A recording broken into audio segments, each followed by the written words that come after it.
సామెతల గ్రంథము 11వ అధ్యాయం, అందులో చివరి వచనం చూద్దాం, 31వ వచనం.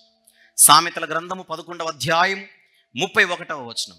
నీతిమంతులు భూమి మీద ప్రతిఫలము పొందుదురు. నెక్స్ట్, భక్తిహీనులను పాపులను మరి నిశ్చయముగా ప్రతిఫలము పొందుదురు కదా.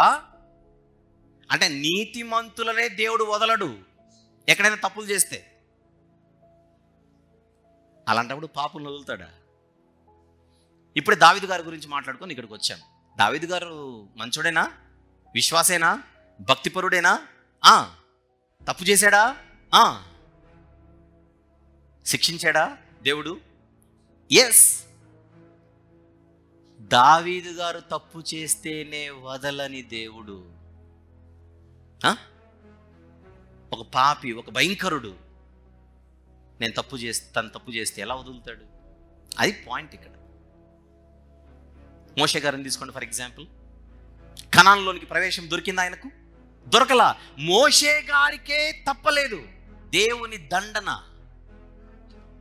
చూడండి అక్కడ, నీతిమంతులు భూమి మీద ప్రతిఫలము పొందుదురు, భక్తిహీనులను పాపులను మరి నిశ్చయముగా ప్రతిఫలము పొందుదురు కదా. నేను రక్షణ పొందేశాను, విశ్వాసిని, నేను ప్రభు వాడను, నేనేం చేసినా చెల్లుతుంది. ఈ వాక్యం అంటుంది, ఈ వచనం అయ్యే పని కాదు. ఎవరి లెక్కలు వాళ్ళకు ఉంటాయి. వాణ్ణి క్రియల చొప్పున ప్రతి వానికి జీతం ఇస్తాడు. జీతం అనగానే శాలరీ అనుకుంటారు. కొన్ని ఈ టైప్ కూడా ఉంటాయి. అంటే అందరి లెక్కలు దేవుడు ఖచ్చితంగా సెటిల్ చేస్తాడు, అసలు డౌట్ లేదు. ఎందుకంటే దేవుడు నీతిమంతుడు కనుక నీతిని కనుపరిచి తీరుస్తాడు. లోక చట్టాలకైనా మనము దొరకమేమో కానీ తప్పు చేసి దేవుని కనుదృష్టికి దొరకకుండా మానం. ఎప్పుడు గుర్తుపెట్టుకోవాలి, మన విశ్వాసుల మైండ్ వచ్చుగాక, భక్తిపరుల మైండ్ వచ్చుగాక, మనం ఏదైనా తప్పు చేస్తే చచ్చిపోయే లోపు దానికి పనిష్మెంట్ ఇచ్చిన తర్వాతనే చంపుతాడు, ఊరికనే చంపడు. అంటే నరకం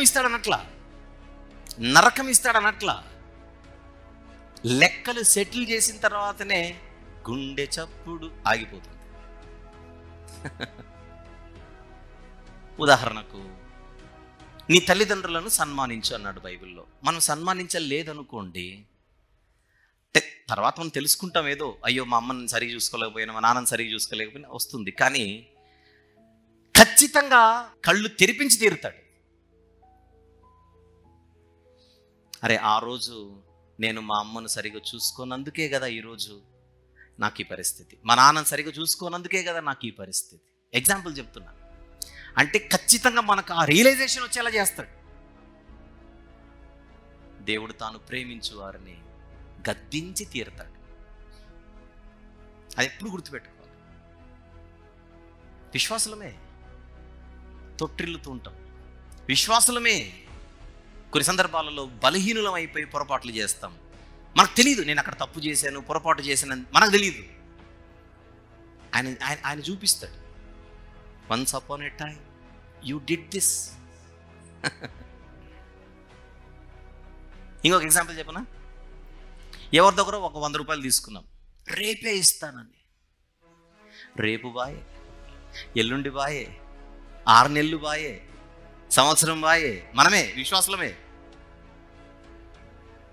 ఆ 100 ఇచ్చినోడు కూడా అడగడానికి ఇప్పుడు ఆలోచిస్తాడు, ఇంకా అవసరమా, పోతే పోయింది, నిండా పోయిన 2 సార్లు ఎందుకని. విషయం ఏంటంటే ఇచ్చినోడే మర్చిపోతాడు కొద్ది కాలానికి. ఆయన మరోడు 100కు ఒక 10,000 రూపాయలు ఫైన్ వేసి, ఎగ్జాంపుల్, ఇంకా ఎక్కువే, తక్కువేం కాదు, ఆ 100కు ఇంత శిక్ష మనకు పడి తీరుతుంది. పోయేలోపు మనకు అర్థం కాదు, నాకెందుకు ఈ సమస్య వచ్చింది, అసలు ఏమంటారు దాన్ని, నేను ఏ తప్పు చేయలేదే, నాకు ఈ సమస్య ఎలా వచ్చిందని వారం కిందట ఏం జరిగింది, నెల కిందట ఏం జరిగింది, 6 నెలల కిందట ఏం అర్థం కాదు మనకు. ఇది 6 ఏళ్ల కిందట జరిగిండేది. తెలుసుకుంటామేమో అని టైం ఇచ్చాడు. మన ఆలోచనలు 6 నెలల వరకే వెళ్తాయి, ఎంతకంటే ముందుకు వెళ్ళవుగా. ఇది ఎప్పుడో 6 ఏళ్ళ కిందట జరిగింది. ఇప్పుడు సెటిల్ అవుతుంటే లెక్కలు. ప్రియ సోదరుడా సోదరి, అలాంటివి ఏమన్నా ఇప్పుడు మన జీవితాల్లో జరుగుతున్నాయేమో, లెక్కలు ఏమన్నా సెటిల్ అవుతున్నాయేమో ఒకసారి ఆలోచిద్దాం. ఎందుకిలా ఎందుకిలా ఎందుకిలా ఎందుకిలా ఆన్సర్లు రాకపోతే ఈరోజు ఆన్సర్ దొరుకుతుండొచ్చు బహుశా. భార్యకు అన్యాయం చేస్తే ఆ భర్త పోయేలోపు నేర్పిస్తాడు, నువ్వు తప్పు చేశావు. భర్తకు అన్యాయం చేస్తే ఆ భార్య పోయేలోపు నేర్పిస్తాడు, నువ్వు తప్పు చేశావు. పిల్లలకు అన్యాయం చేస్తే తల్లిదండ్రులు పోయేలోపు నేర్పిస్తాడు, మీరు పిల్లలకు అన్యాయం చేశారు. తల్లిదండ్రులకు అన్యాయం చేస్తే ఆ పిల్లలకు నేర్పిస్తాడు, నువ్వు తప్పు చేశావు.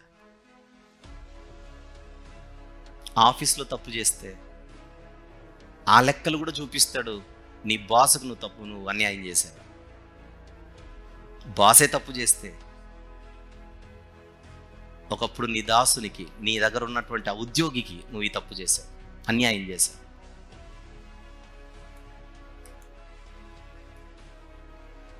మనం ఉన్న స్థానిక సంఘానికి మనం అన్యాయం చేస్తే అది నేర్పిస్తాడు. ఎందుకనగా దేవుడు న్యాయవంతుడు కనుక ఆయన చెడును పొర్రపాటున కూడా సహించడుగాక సహించడు. ఖచ్చితంగా లెసన్ నేర్పించి తీరుతాడు, అందులో డౌటే లేదు. అబ్బే మనం ఇందులో ఏమోనంటే నువ్వు చెప్తున్నా నాకు అంత అనిపించట్లేదంటే అప్పుడు నన్ను కాదు మీరు అనుమానిస్తుంది, దేవుని న్యాయాన్ని మీరు అనుమానిస్తున్నారు, దేవుని నీతిని అనుమానిస్తున్నారు. ఆయన నీతిని ఆయన న్యాయాన్ని అనుమానించడం అంటే ఆయన అవమానపరచడం. దేవుని మీద మీకు నమ్మకం లేనప్పుడు అనుకోండి, ఏమని అంటాడు కానీ చేస్తాడా అని.